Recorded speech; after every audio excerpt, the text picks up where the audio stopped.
for Central US states, and I'm joined by my colleagues Amy Bennett, who covers the eastern third of the country, and Brianna Spiegel, who covers the western third.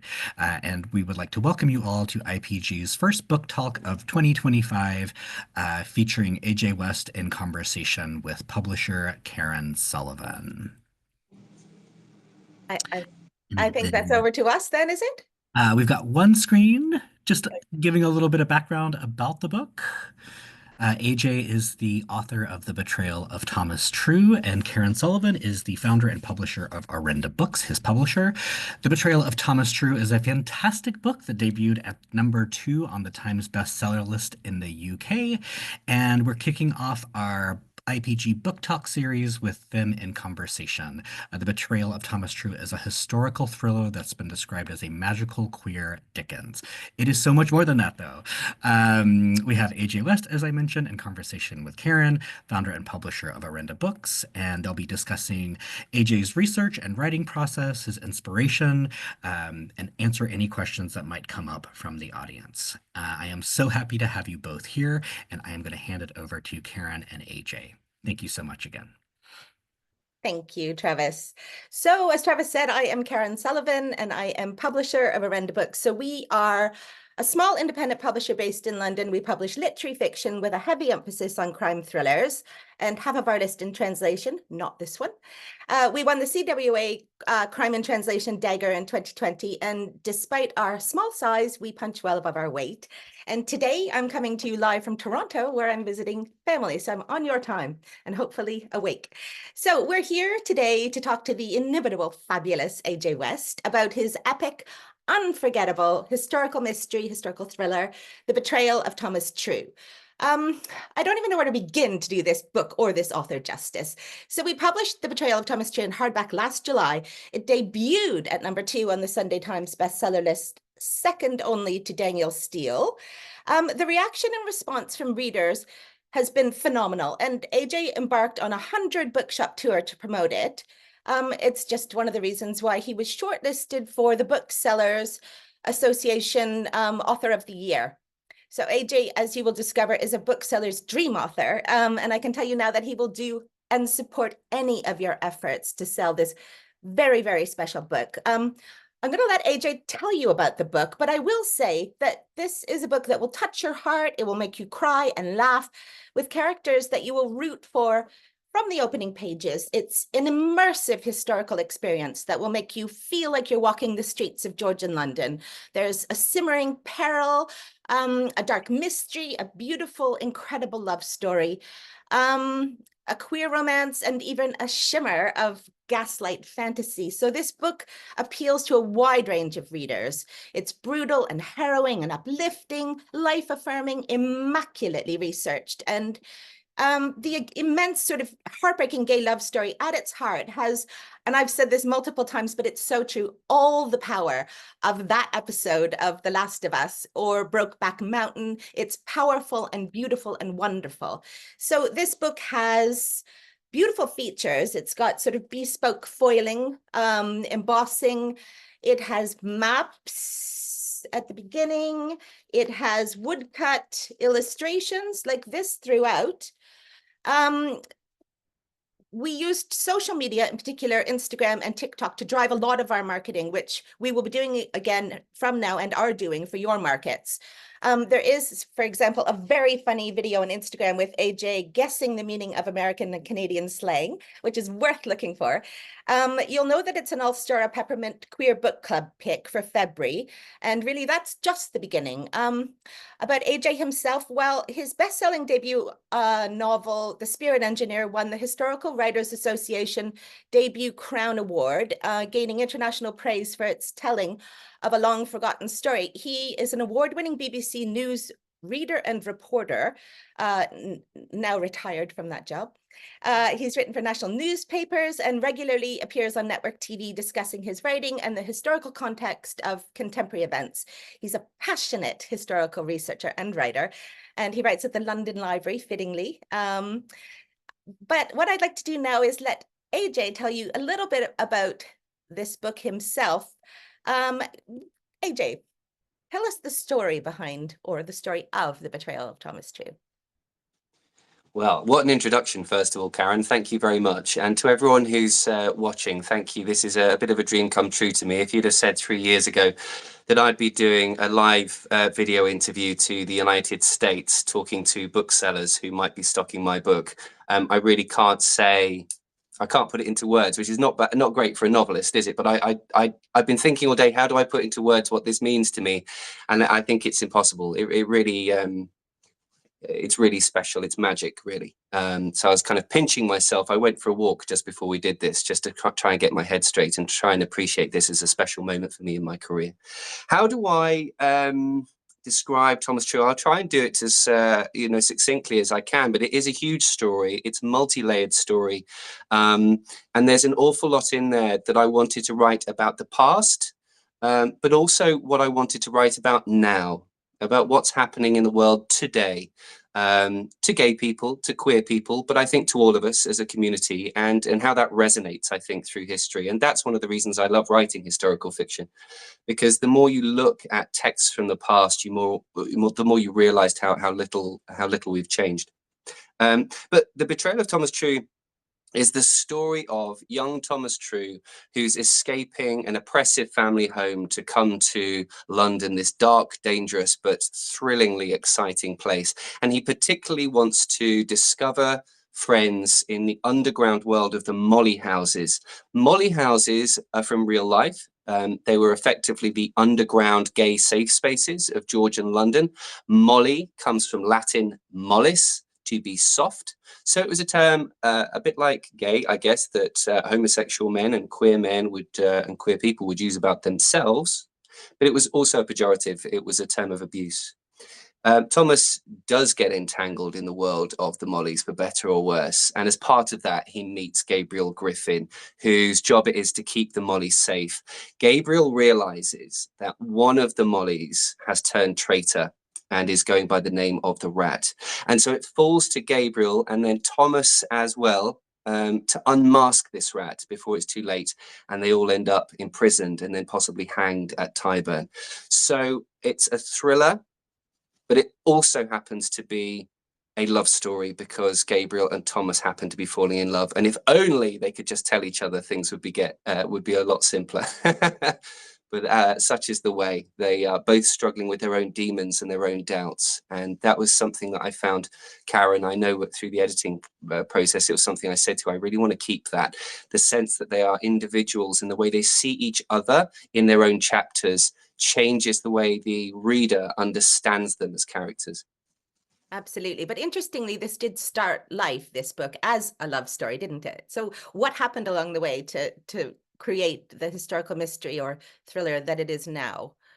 Yeah, so I did an awful lot of research into the true story that sits behind Thomas True. So if you go onto the Old Bailey archives, so the Central Criminal Courts from the 1700s, you can find there real life accounts of court cases where men were tried and duly hanged, transported, imprisoned, fined, pilloried, for being gay, for being caught in raids on these Molly houses. And one of those stories really broke my heart. It was the story of Gabriel Lawrence, who was a single father to his teenage daughter. The wife had died a couple of years previously, and he'd been accused of committing the act of sodomy, which was a capital offence at the time. So he was facing the hangman. And what moved me to tears when I read these accounts was that his wife's father and his best friend and members of his community really put their own necks on the line to come to court and testify in his favor and say that he was a decent bloke, he was a good milkman, he was a God-fearing man. He's now, we came back from the Mayfair and we were both drunk and he never touched me, kind of, and I suspect they possibly did know that Gabriel Lawrence liked men, but I think they were trying to protect him. And most tragically of all, they couldn't, because even though they stood up for him, and even though he hadn't been found in any illegal act at all, it was all just hearsay, they did end up hanging him at Tyburn. And so they created an orphan out of his daughter. And it was a story I couldn't forget. So the first iteration of Thomas True, which was just called Molly's at the time, was very much based on that story and was staying very close to that true story. But what that meant was that the mystery, the love, the joy, the celebration was struggling to come through. And so in the second iteration and then the third edit that I worked with you and my editor West on, moved away from historical fact a bit and became my own story. And the freedom and thrill I had then when I realized, okay, I can respect the past while at the same time enjoying my own characters was quite freeing. And tell this love story. But you were very clear that you wanted this love story to remain in this mystery. But because there is a natural peril to a book like this, isn't there? I mean, the fact that anyone who is gay or loves someone of the same sex faces, well, immediate peril, isn't it? I mean, they face hanging if they're discovered. So the Mollys are in these sort of houses, and these ordinary men are sneaking out at night in all of their finery. And your descriptions of the Molly houses are brilliant and raucous and funny. I mean, did you enjoy researching that part of the book? Yeah, well, when you read the historical transcripts, you get this instant sense of what they were like. And they were filled with laughter, and they were filled with friendship and love and companionship, as well as sex, but a lot of joy and music and drink and dancing. They were different to what we might see a nightclub or a bar as today, but in their own time, that's exactly what they were. And Molly's would cavort and, put on shows in the taverns with the sailors and, the rest of the community earlier in the 1700s. So, yes, we talked about it being a love story, but actually it's not just about romantic love. It's also about the love that you get between friendships, particularly that kind of love that is born of the pressure and the fear of being outsiders. That by simply existing and saying, this is who I am and this is what makes my heart beat faster, that alone is enough to get you killed. And the friendships and the bonds that you make when you're under that pressure, I think, are extraordinary. And so I had to kind of free myself again, I think, from strict historical fact. And there are some historical pedants out there who will criticize this, and they have done, but I won't have it, is, oh, well, Molly houses wouldn't have been exactly like that. Well, they might not have been exactly like that physically. So they might not have been quite so big, and they might not have had flashing lanterns around, and there might not have been hundreds of people. There might have only been 60 people there. However, if you shrink London and society and expectations right down to how they were in the 1700s, they would have felt like the biggest nightclub in London today. It would have felt huge. It would have felt busy. And it was doing a disservice to the modern reader for me in the first two edits to write it as a relatively small, relatively quiet coffee house, because when you read the transcripts, that's not what the atmosphere was like. It was wild and raucous and fun. Okay, so one of the strongest elements of your book that readers talk about most are the characters. They've fallen in love with your characters. And I thought I'd love you to describe Thomas and Gabriel, who you've talked about a little bit already, but maybe you could start by reading from the beginning of the book, AJ, which gives us a really good idea of Thomas as a character, this lovely, naive young man. Yes, I'd love to. It won't be long. It's not the first time I've said that. Right, here we go. Thomas True sat upon the roof of the postal coach as it trundled over divots and bumps, descending the North Road to London. Piles of boxes and trunks bounced beside him, straining their lashes as the wheels screeched against the ancient track. The hills were behind them now. So too the dappled groves and leafy thickets, for the countryside was growing sparse and thin, devoured by the rapacious city. The coach turned a gentle corner, then mounted a bridge spanning a brook, and there was London, rolling up on the horizon, grim and grand, the freshly budded dome of St. Paul's Cathedral gleaming amidst a morass of timber and brick. Far below, the distant spires rang with happy bells, calling God's children to prayer. My new home, thought Thomas as they descended the cleft of the valley. My new life. He watched in wonder, hardly noticing as the fields folded in around them and the crops blackened. A chill was growing through him despite the sweltering weather, and he wondered whether he shouldn't turn back. "Driver," he said with a gulp, "perhaps I might climb down and make my way home." His request was cowardly, he knew as much. Yet if the coachman heard his feeble voice above the din of the ungreased axles, he gave no sign of it and whipped the horses on. Thomas had made the decision to escape his father's rectory the night before, yet now he saw the danger of it.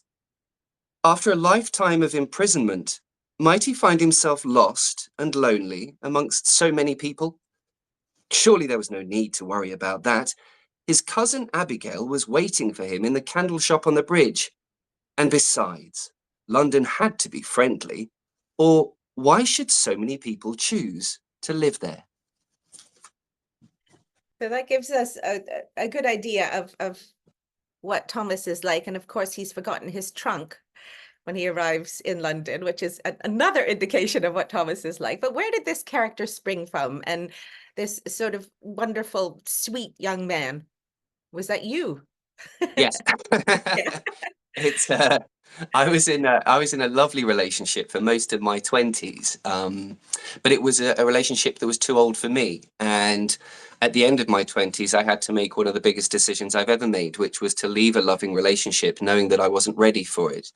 And then I got myself on the train to London, deciding that I would move to the Big Smoke, as we call it, and found myself very emotional and frightened going to London, but frightened actually by how excited I was and the adventure I thought I was going to have, and the friends I knew I was going to make and fall out with, and the loves I was going to find and the loves I knew I was going to lose. Because just like Thomas, I am always losing things. My mum calls me her nutty professor and has done since I was a toddler. If it's not tied to me, I will lose it. I even have to put my keys around my neck. And so Thomas is kind of inspired by that, and his mouth running on. And, you know, I guess today he might be diagnosed with a kind of ADHD or a neurodivergency. I don't know, but he has that wonderful, sweet innocence that I'm not saying I had, but I loved writing that into him, was that he is unfailingly clean and trusting. And there's something equally beautiful, but also slightly cruel about putting such a sweet, kind, trusting creature into London. And of course, what about Gabriel then? Tell us about Gabriel, who you again, you mentioned earlier when you were doing your research, the real life Gabriel, but this character is slightly different, isn't he?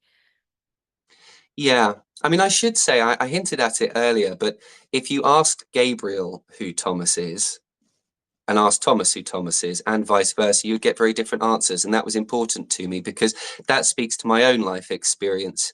I don't think it's just a gay thing, but that is my experience, that if you speak to two men who like each other and ask them to describe themselves, you won't recognize who they're talking about. The lack of self-confidence and the feelings of, you know, lack of self-worth, and so that's written into Thomas and Gabriel, I think, personifies that most. When he talks about himself, he describes himself as ugly and clumsy and stupid and slow, and he describes himself like a curse, as though it's his fault that he's lost his wife.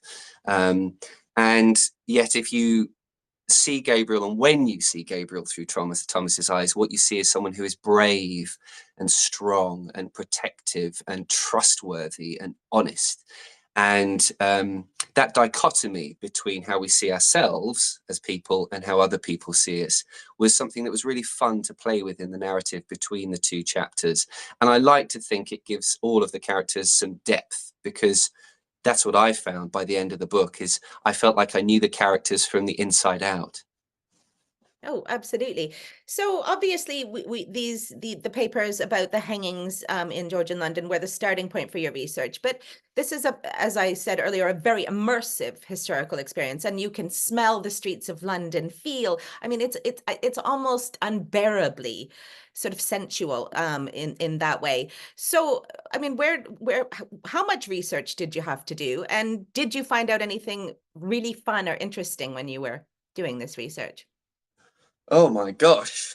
Yeah, I mean, thousands of things. I don't know where I'd even begin, really. I mean, aside from Molly culture, which is in itself fascinating, I loved researching St. Paul's Cathedral and how that was built, that it is itself a trick to the eye. And it was amazing how many things fit into um, my understanding of the mollies. Actually, no matter how broad my research went, it was always relevant, and that's one of the things I love about novelists. So people might not realize this, but if you know what St. Paul's Cathedral looks like, it's got the big dome, right? We think of Mary Poppins as the obvious, feed the birds but tuppence back.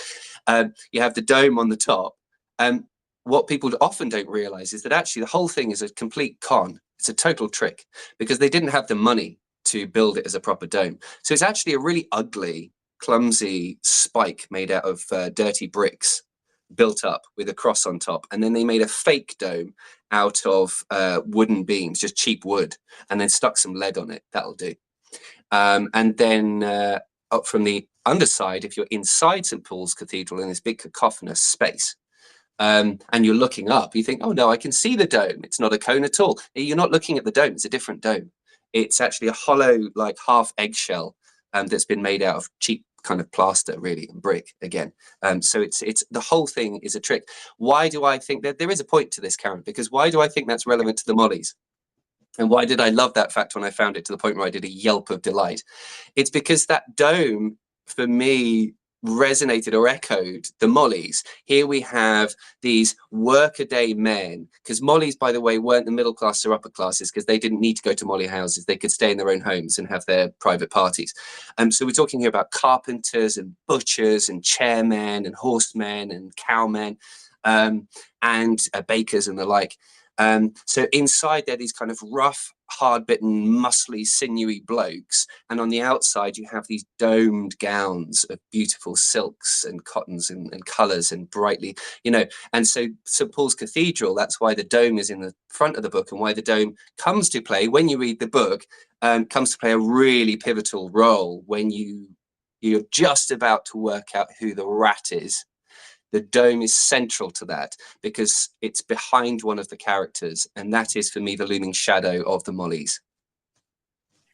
Yes, and that's just one of the landmarks that I think American readers will recognize in this book, Old London, and in all its ancient glory. I think this is a good point for you to read another section, please, AJ. Oh, okay, all right. Old Reluctantly. London Bridge.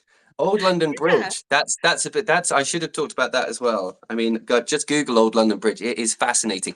And if you come to London, you can still stand in the archway of the church, where millions of people over all those years used to walk onto Old London Bridge. I've got a TikTok about it. AJ West author, go and watch the TikTok. But it's really, really fascinating to me that now it's just surrounded by glass and traffic and dust and dirt. And you wouldn't know that this was like the main thoroughfare to the whole of the south of England. Anyway, I could go on for hours, but I won't. So this is the moment that Thomas enters Mother Clapp's Molly House. Mother Clapp, again, was a real character in history. She was the most famous Molly House owner. She was, to use modern parlance, assigned female at birth. She was a cisgender woman. And she ran the Molly House herself. And her name really was Margaret Clapp. So here we are. This is Thomas. Thomas had never seen anything like it before. He was standing in a cavernous hall 2 stories high, ringed with a lofty balcony, its railings trimmed with candles in multicolored balls of glass. He stepped away from the door as a vision in blue feathers strutted past him, spinning a wheel of lanterns above her head. She swished her hips to the beat of the drum, winking at Thomas as she passed by. There were 10 or more such creatures weaving their way through the crowd, their lantern wheels slapping the walls with glancing diamonds as white clouds burst green and red above their heads like enchanted cannon fire. Deeper Deeper to the drum he went, deeper down as the dancing men dipped and spun about him, deeper past looming faces, deeper to bare chests and tangled legs, where bodies boiled, fingers brushed and pinched and tweaked, all to the riotous screech of the fiddle and boom of the beat. Thomas pressed past a pair of men pinned against a wall, realizing they were none other than George Lavender and his portly friend from the ditch. Either they didn't recognize him or they didn't care to. So he pushed his way through a clot of dancing sailors and made his way to the front of a wooden stage. Everyone was wearing gowns, apart from those wearing nothing at all. And in the heat and commotion, he fell back against a circle of topless lads who picked him up by his ankles and arms and threw him up to the stage with a cheer. He climbed to his hands and knees, a thrill rising through his body. And as soon as he stood up, a cup of wine was slapped into his hand, and he was dragged back into the drumming press, pushed and elbowed from every angle, his feet slipping in pools of liquid. He trod on people's toes and fell into people's arms, but nobody seemed to care. And when a handsome, freckled fellow twirled past him in a gown, cut below his nipples, Thomas grabbed him and kissed his cheek with relief. "Jack," he said, "I found you." "By Jover's tits," shouted the young man, ripping his wig off. "The country squire made it. A very good evening to you, my man." Thomas laughed. "Why, thank you, Mr. Huffins. Jack wiggled his finger, laughing.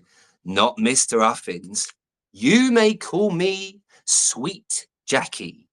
He dipped to the floor in a curtsy, his eyes staring up, black and round. Milky sweat dripped down his nose, revealing the freckles below, and he raised his hand for a kiss. "We use our Molly names here." "For safety," shouted Thomas. "For truth, darling. We are Mollies, and no true Molly dresses so plain as men." I'll stop there. A perfect introduction to the Mollies. So, were you surprised by the immense success of your book about Molly houses in Georgian London? Ooh, I mean, yes. Well, I it is a knew. book that, yeah, I was going to say it's a book that, I mean, it's queer fiction, obviously, but it's so much bigger than that, as I indicated earlier. And I mean, you have readers from literally every walk of life, don't you? But has that surprised you, how many people have bought into this story and fallen in love with your characters and your story itself? I always believed that the story had popular appeal. I don't believe that if a story is about gay characters or queer characters, then only gay people or queer people will want to read it, because that's just not my experience. In fact, it's proven not to be the case. I'm a big fan of Sarah Waters, and I know TJ Klune, and A Little Life. I could list all these extraordinarily popular books that have a very broad audience. So I certainly hoped that the readership I brought from my first book, which was generally, I'd say kind of 90% female straight readership, would like Thomas True. And when they fell in love with Thomas and Gabriel, I was so thrilled and so kind of happy that had happened. I think the themes in this book, they're not relevant to queer people alone. There's relevance to all of us, and there are all sorts of characters with all sorts of identities in this book that have good roles and bad roles and kind of really textural roles to play in the story. I loved writing the straight characters in this book that are really important to the story. Gabriel's best mate Henry and his wife Mother Clapp. These are characters that really matter, and I enjoyed writing them as much as the rest. And it's interesting, since the reader goes through the book, hopefully falling in love with the characters, but also knowing that one of them is going to turn out to be the rat. The way people are reading it, and they message me on, I love it when people message me on Instagram and that while they're reading. I get quite a few every day saying, please don't let it be this person, please don't let it be that person, because they really feel an affinity for different characters. So no, the appeal is very broad, and what's been fantastic in the UK is that booksellers are telling me that it's being, you know, snapped up fast by readers of all ages, male and female, straight, gay, queer, you know, trans and cis, you know, and also different sensibilities. People who don't normally read historical fiction are loving it because of the thriller element, or people who only read crime fiction are loving it because of the crime element. So it's introducing people to a story from all sorts of different interests. It's fantastic to see. Absolutely. And the book has been compared to some classic authors like Dickens with, for example, humor reminiscent of Fielding. Did you sort of naturally slip into that sort of voice, or did your characters, I mean, with their funny sort of Dickensian names, sort of lend themselves to this? How did the writing sort of lend itself to that? Well, the true story and the true accounts kind of pointed me in that direction. First of all, if you read writing from the 1700s when it's set, then you know it does feel very Fielding-esque and Dickensian-esque to the modern reader, even though it was a good century and a half before they were even born. But you know, so some of the names, the Duchess of Camomile. Fump and Vivian, and a number of the character names, Mother Clap, obviously, and Jonathan Muff, Miss Muffs. These are all real names. I didn't make them up. So when I started having to make up names for characters that, you know, didn't necessarily exist in history, I had to match that. I had to elevate my own imagination to try and match reality, which was really exciting. But I do love Dickens. I grew up reading Dickens, and Fielding too, and Thomas Hardy and the Brontes, and you know, Jane Austen, and all of these classic authors. I personally, I think it takes sometimes the modern reader a beat, maybe a page to get into the lyricism of the writing.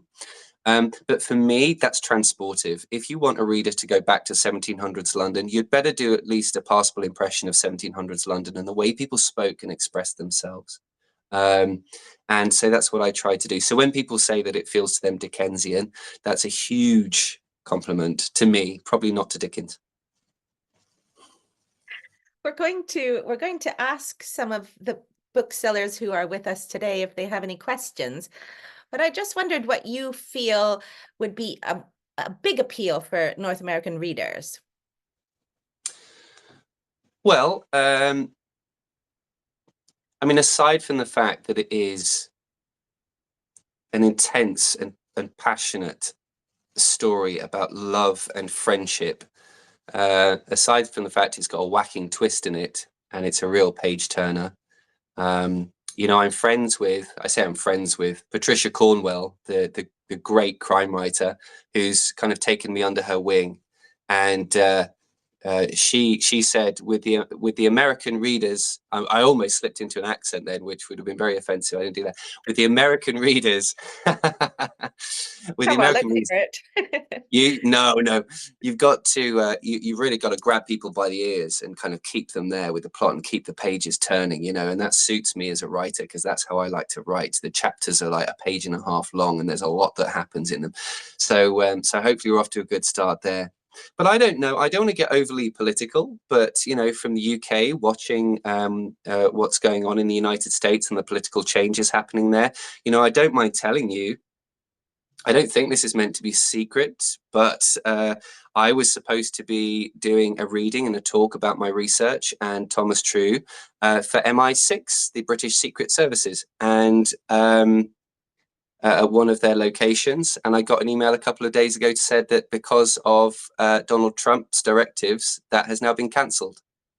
So it is having a knock-on effect in the UK and in the broad. I know, Karen, your face says it all. I'm probably going to get shot now. It is genuinely having an impact around the world. And although I know that people probably want to escape from that, you know, the Betrayal of Thomas True carries a lot of messages about what it means to be a group that is silenced and has to hide itself, and can't express itself freely. And the kind of the pointlessness of that, you know, no matter how you try and shut people's truth down and shut love down in all the forms it takes, human beings are indefatigable when it comes to love, and they will find their community, and they'll find friendship, and they'll find love no matter what you do to try and stop them. And for me, that's the message of hope that comes from The Betrayal of Thomas True.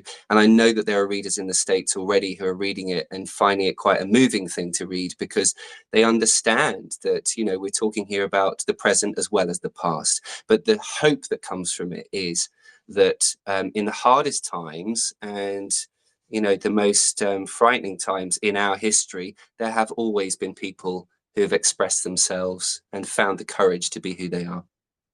Absolutely. And central to the message that we've sent across was the hashtag always together. Absolutely. Together, always together. Do you know where that came from? No. I was standing after a few pints outside a pub on Trafalgar Square at a pub called Halfway to Heaven. It's a very old traditional gay pub with like drag queens and things downstairs. And I was having a few pints with friends. And I was standing out the front. Opposite, there's a church there, and when they laid the foundation stone of that church was the same day they hanged the last man for being gay. And I was thinking about that while I was standing there enjoying my pint and possibly a cigarette, but I've stopped smoking now. And an Irish woman was standing there, and she was in tears. And I comforted her and I said, "Are you all right?" And she said, "Oh, it's a strange night for me." And I asked why. And she said, "Well, my son came out as gay last week, and this is his first time in a gay bar. And I decided I'm going to go with you. So I'm going to take you." And if you don't know, if you're an Irish mammy, that's quite a big thing to do. I mean, that's acceptance, you know, times 10. And I said, "That's quite a big deal," because I lived myself for 5 years in Ireland. I said, "That's very moving. That's an amazing thing for you to do." I said, "Ah, sure. Well, it's what we always say in my family, together, always together." And I leapt into her arms and just gave her the biggest hug, because for weeks I'd been trying to think, what is the phrase that sums up the Mollies and what they stand for in this community? What are they shouting when they're at Tyburn saying goodbye to their friends in such horrific times? And I said, that's it. You've given it me. You've given it to me. Thank you so much. And so I don't know who she is, but she gave me a huge gift that night. And I'll never forget it. I think her words sum it up for all of us. Together, always together.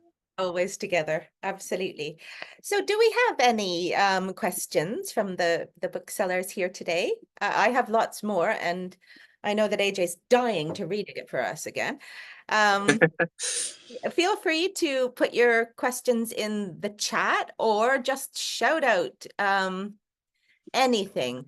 I know Well, it's lovely. It's lovely that people have put beautiful. That's so lovely. It's nice to see that you know, people are enjoying that little story. You know, when I was writing this book, there were so many little stories, Karen, that inspired it. I've probably forgotten most of them, but you know, everyday things. When I'd sit in the London Library and I'd just watch people interacting, and some of the flirtation that would be going on before my very eyes. And just living in and around London, really. There's so much still here that you can go and explore.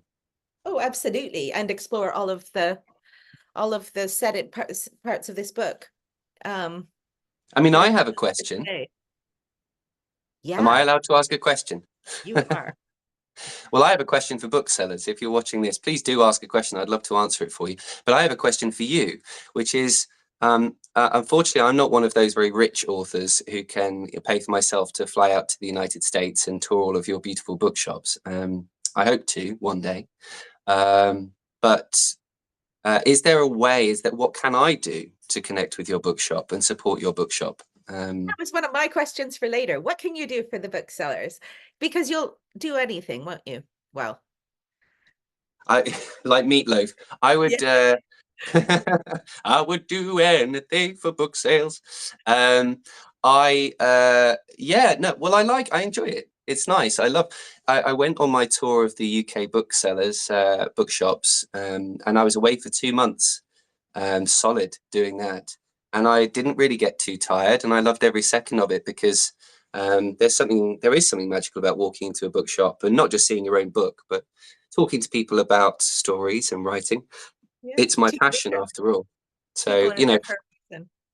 I would love to do that with bookshops in the US. Maybe there's a way I'll work out how to do it. I don't know. But as far as I don't know, Instagram lives or blogs or doing stuff like this. Yeah, and AJ, we've got a comment here from Karen, who has said Zoom chat with book clubs. 100% yes, I can answer for you. And Karen, yes, we do have signed book plates, and we can arrange for those to be sent. We can do this sort of through IPG, or we can even send them direct. So I know that you'll have both of our details by the end of this, but yes is the answer to that. Yeah, I love doing book clubs, actually. And I've done some Zoom chats with book clubs here in the UK. If I can't get to them, it can be quite exhausting if you're trying to get to the north of Scotland, for instance, or the west coast of Wales, or Northern Ireland for that matter. So I've done loads of Zooms with book clubs, and it's always good fun. And it's always such a good vibe, even though you're talking through a screen. You know what I mean, Karen? You've got this kind of I know, I lovely love connection. The screen comes up and there's this room filled with people. Yeah. Sometimes they've got dressed up even for Or they're knitting. Yeah, well, I've never had a knitting one, but I know crochet's I big get too. knitting ones all the time. But I did have one, and the screen came up and they're all sitting in like Georgian wigs and Georgian dresses and things. It was absolutely fantastic. It was so much fun. And some of the thoughts that come back to you make you think about your writing and your research in a way that you've never done before. So I've just done loads of signing of book plates, haven't I? Yes, for the Peppermint Book Club. Was that 500, I think, wasn't it? 500, yes. That's right. But you signed more, and we've got beautiful bespoke book plates, so they are definitely available. Anything that will help to get this beautiful book out there.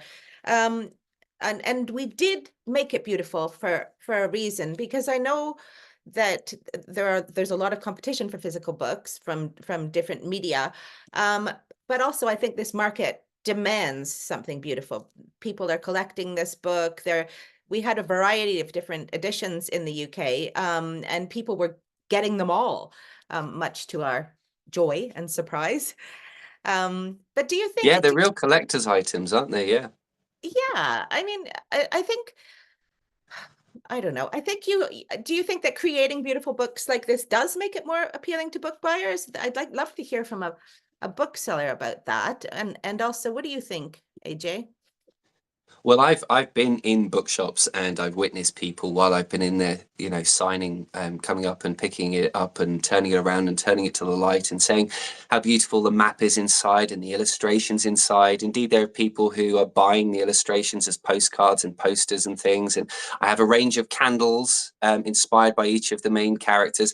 So people are really getting into it as a brand, not just a book. It's an item that people feel a very strong, almost visceral connection to, and that's really it's really exciting. And I think it's something that's growing. That's the sense I'm getting, certainly in the UK market. It's achieved that status of a book that if you don't have it on your shelf, why not? Why don't you have that beautiful sparkly green spine, and big on TikTok and Instagram and places like that as well, very often showing up in selections of books. They love the bloggers love doing selections of books that all are green perhaps, or they all have a certain theme, and it's always in the pile. So I'm chuffed with that.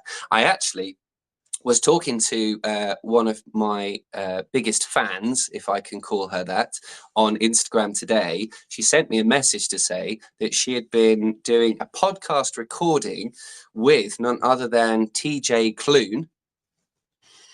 We've heard of TJ Klune. And he was asking her what book to read next. And he's written down The Betrayal of Thomas True. And apparently that's the next book he's going to be reading. So hopefully we're going to have TJ Klune as a fan too. But there's an example, isn't there, of someone who's written a beautiful story that has just gained huge mainstream fame. And I think weirdly the American market is perhaps kind of even better for Thomas True than the UK market. Do you know what I mean? There's like a spirit of adventure there that there isn't always in the UK. Yeah, yeah. I think there is also there's a lot of precedent for word of mouth bestsellers in North America too. I mean, people really talk about books in a way that sometimes I find they don't. I mean, people get genuinely excited. I'm seeing this again here when I'm on this side of the ocean. Oh, so Karen is saying, thank you, Karen. My store is very small diversity store, mostly LGBTQ. Most people either want the beautifully covered hardbacks or authors they know or paperbacks that are beautiful covers and the gilt. Yeah, I would agree with that. And that's also why, I mean, this is set very much as a book would have been set in those times. So with very narrow margins and the wood cuts, every element of this book, you know, from the part openers, everything has been carefully considered to make this as beautiful as possible, so that it becomes an experience, not just the story itself, but this beautiful book that they're holding. Yeah, I think as well, to what Karen's saying, I ought to say as well, thank you, Tim. That's very lovely. You hope we'll have another novel next year. Maybe not next year, Tim. I am a slightly slow writer because I do kind of indulge in my research, but maybe not next year, but very soon. But to what Karen's saying there, and lovely idea about the candles. Yes, Amy, they're beautiful. They smell amazing. I've got one here. But what Karen's saying, I think they're about, you know, authors they know. What I've seen in So to Choose One store, for example, in Ipswich in the UK, is a tiny store, really small. And they've only got, you know, 2 people there, full-time member of staff and a part-time member. But it's become a very popular book there. They sold 150 books in 6 months. And for them, that is wildly beyond even the big bestsellers, the famous books and the famous authors, because they hand sold it to 2 people, and then 2 book clubs took it on, and before you knew it, everyone in Ipswich wanted that book. And I've seen that in Ludlow, I've seen it in Edinburgh, I've seen it in various different places too, that it has the power, I think, to take people's hearts, and then the word spreads. So I would I'm agree. And we've had a with that. really strong buy-in from indies who've continued to buy, you know, shops that, as you say, have sold up, you know, 300 copies of the hardback, which for a small shop is hugely significant. But yeah, it's the power of the book. It's a book, I think, that appeals to so many markets too. I mean, in no way could you label it. I mean, when I'm trying to describe it, you're like tick, tick, tick, tick, which made it a joy to market, of course. And so many themes, and of course put AJ in front of the camera. So it's absolutely worth looking at his Instagram and his TikTok, because he is funny, and there are tours of London. So I think even your readers, your customers will enjoy getting to know him on his social media platforms. So Brooke has said, you mentioned historical pedants and wanted to say that, well, that isn't strictly 100% historically accurate. Oh, your love of the real history absolutely shines through. I think he was actually exaggerating about his diversions from real history, because it is, I mean, when I'm editing a book, that is my job to check things. And I didn't see a lot that wasn't accurate or just slightly stretched. AJ? Yeah, I mean, it's you're writing a novel, and as writing the novel, you like I say, you're trying to represent the excitement and the energy of a place, you know, and that might mean that, you know, you make a place a little bit bigger or a little bit smaller, as an example, and you know, that what we think we know is factually accurate about history anyway is only what the historians have chosen to tell us. If it hadn't have been for the court cases in the Old Bailey, there would have been a lot of historians saying that the molly houses could never have existed, and don't be so ridiculous. Yeah, yeah. So Airbrush. you know, it's yeah, you can't, you kind of slave over historical fact too much, but I mean, there's no doubt about it. I spent hundreds of hours going through historical record and research, and that is the you know, the bedrock of the book, definitely. It shows, but is also worn lightly. I mean, we aren't sort of dragged down by detail, where we are fully immersed. Is there anything that, are there any more questions for one thing? I have a question. Yes. AJ, I found it really interesting hearing about the evolution of the story, starting as just a romance based on a historical fact. And I was wondering if there was anything that you had to cut or that was lost in those evolutions that you missed or wish you could have added, or if there's anything from your research that was just so cool but didn't really make sense to include in the story. Yeah, there was a character in the first two drafts called Princess Seraphina, who again was a real character in history. And Princess Seraphina was a guy called John, and he was a chairman. So he would carry people, rich people, around on a chair through London. But actually, the alter ego was Princess Seraphina, and the princess would parade up and down the Strand in fine gloves and dresses and bonnets and things. And um, shopkeepers would want her to wear their clothes because she was like a celebrity. She was an early celebrity. She was famous in London, and if she was wearing these gloves or hats, then the women of the time would want to buy those hats and gloves. So she was a walking billboard for the shops. And she was part of the story.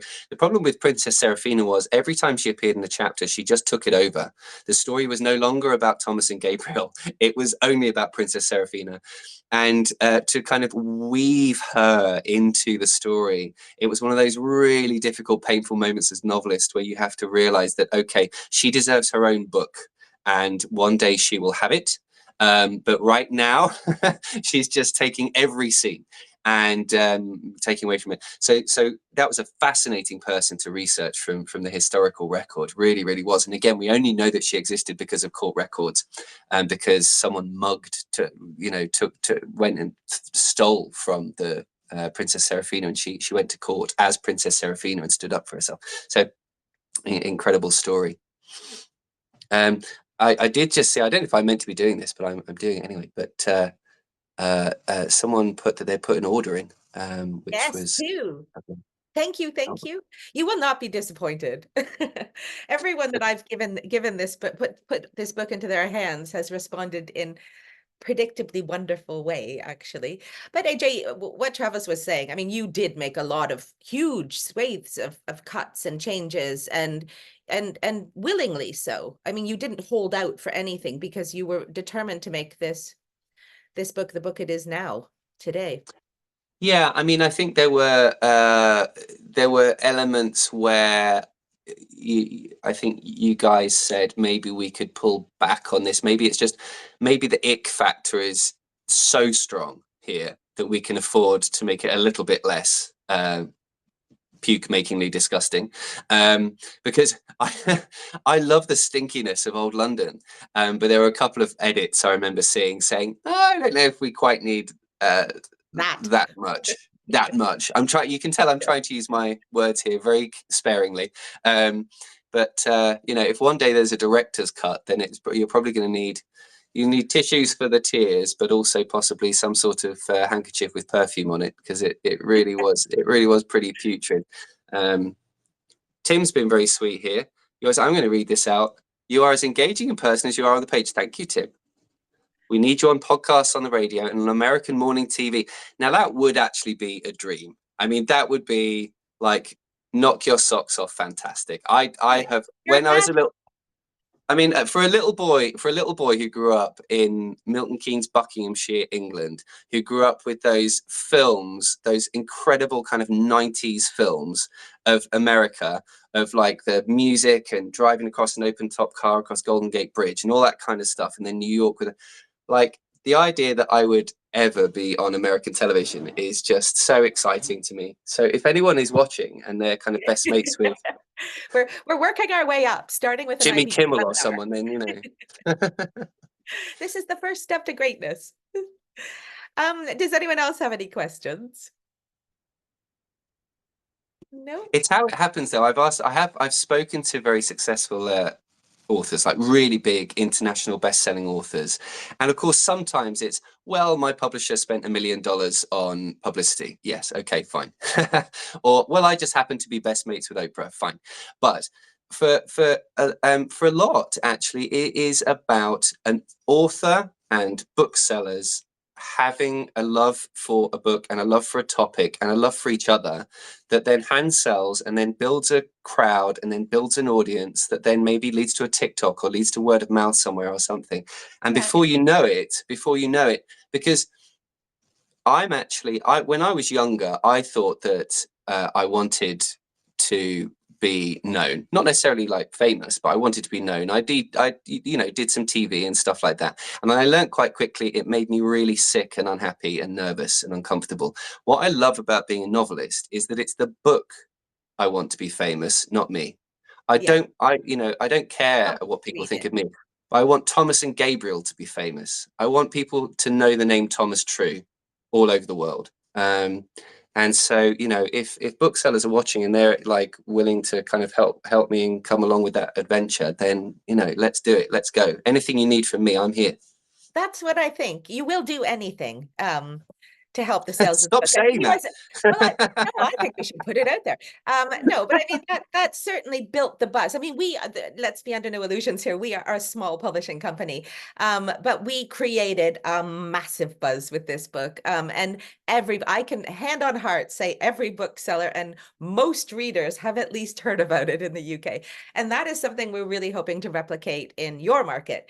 And we're certainly happy, both of us, all of us, to do whatever is necessary to help you create the same buzz. Sure. If I need to sit every night and sign book plates and do Zooms, then I will. And it won't even be a chore because it'll keep me out the pub. I'll probably I will be in shape if you get me to do that. I would love it. It's all good news. Okay, well, if there are no more questions, then that's probably we've filled our hour. But please do, if there's something that strikes you later, please don't hesitate to contact us directly or through IPG. We are very good at responding. We're very responsive. And we love talking to booksellers more than anything. And we're here for anything you might need. Thank you. Thank you both very much. And yes, to that point, I know we have some booksellers and librarians as well joining us on this call. So librarians, wonderful. yes, there's already been a lot of great interest with a lot of our indie bookstores who did some early orders and hopefully will continue. But to Karen and AJ's point, for those of you listening or watching later, we know we have some who will be watching the recording who weren't able to join us live. Please reach out to us, your reps. And we are happy to kind of be the go-between as needed to help field some of these questions and requests, and happy to help however we can, because we love the book too, and we want to see it out there as well. Thank you. Thank you, guys. And thank you everyone for joining. Libraries, we've done lots of library stuff in the UK. So yeah, and I know book groups in libraries are very responsive. Thank you. Thank you very much for having us. And come say hi on AJ West Author. At AJ West Author on all my socials. I'd love to talk to you. Great. For those of you who are still with us, I'm going to share our screen again, my screen again, just because we have a couple things that we wanted to share about this book talk series in general. So bear with us one moment and I'll pull my screen up. But again, thank you so much, Karen and AJ. And AJ, I do follow you on Instagram, so it's a delight for those of you who don't already. So please do so. Okay, I'll watch my P's and Q's. Thank you. Should I leave then? You're welcome. Are you kicking me out? No, you're welcome to stay. It's just going to shift just a bit for a few moments. Okay.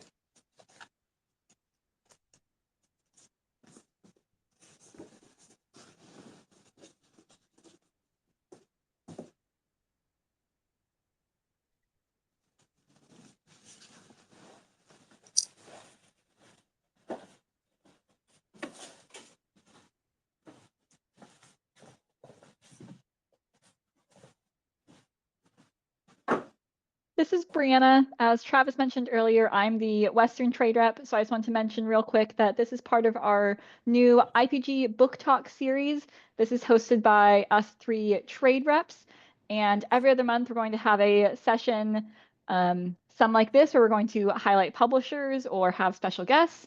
Sometimes we'll be highlighting the biggest, best books that you need to know about, that we've all loved and read. So we have a schedule here so you can see when the next talks will be, and we'll go ahead and share a link in the chat that will have the registration for the entire series. So you only have to sign up once to join, and then you'll be available to join all of our meetings.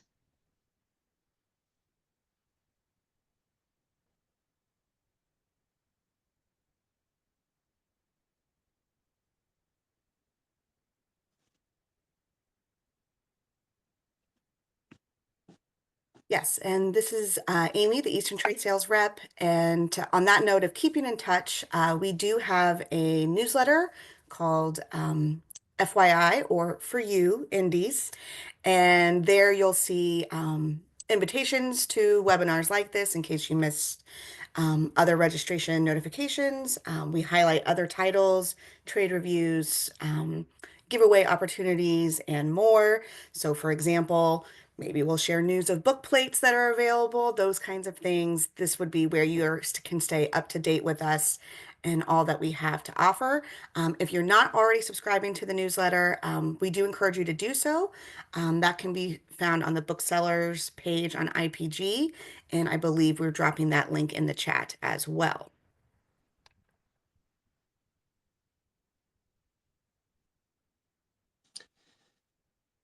And lastly, this is Travis again. Just wanted to let you all know that we'll be at Winter Institute next month in Denver. We'll be participating in the Rep Picks speed dating sessions, and we'll have a table at the Meet the Presses on February 25th and 26th. And that wraps up our first book talk of 2025. This is our contact information if you'd like to message us directly. Another link for our bookseller sign up, our newsletter sign up, and then our social media handles on the left. I want to thank Karen Sullivan and AJ West again for joining us. This was a fantastic launch to the series. Really appreciate you coming and agreeing to do this. And thank you to everyone, all of the booksellers and librarians who joined us. Really appreciate your time today. Take care. Thank you. Thank you. Thank you so much. Bye, Bye-bye. guys.